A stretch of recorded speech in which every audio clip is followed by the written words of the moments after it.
So to kick it off from the start, when I was a child, I was pretty happy and content with the way things were. I had a loving family growing up, but I think one of the biggest issues I had in hindsight was that I didn't have much of a passion in my earlier years.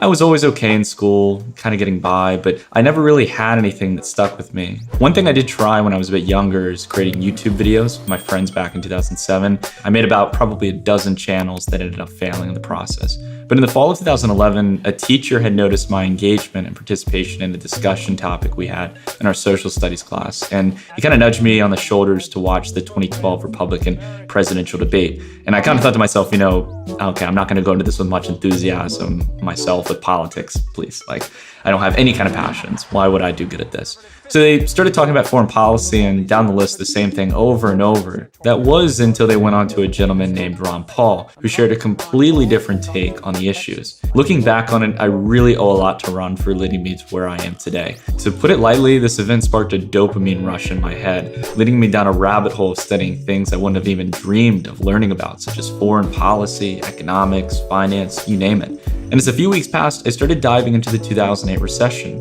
learning about the housing crisis, and inevitably learning about the Federal Reserve. I learned very quickly that due to excessive printing of new money from the Federal Reserve, I had to start hedging myself and my wealth.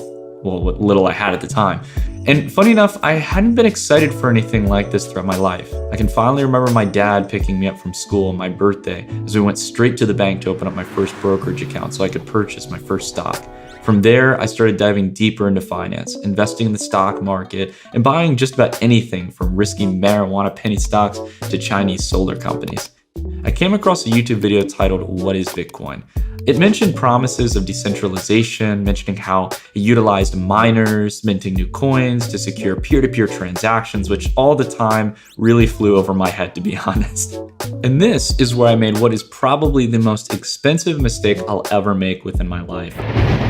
Instead of going to the website to learn more about the technology and what it offered, I, as a trader at the time, wanted to see if there was an actual market to buy Bitcoin. And to my surprise, there was a website called Bitstamp.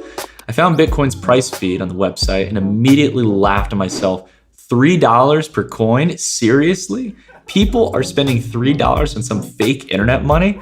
To be honest, I had a genuinely negative opinion on Bitcoin. I can't lie.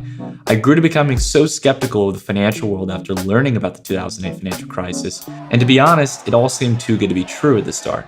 But in February of 2017, it revisited its all-time high price of $1,200. I read the Bitcoin white paper, and after about an hour, it felt like a slap across the face. The solution I'd been looking for all these years was right under my nose. In the years since, I've been buying crypto and analyzing the market through my YouTube channel, DataDash, which has amassed over 500,000 subscribers globally.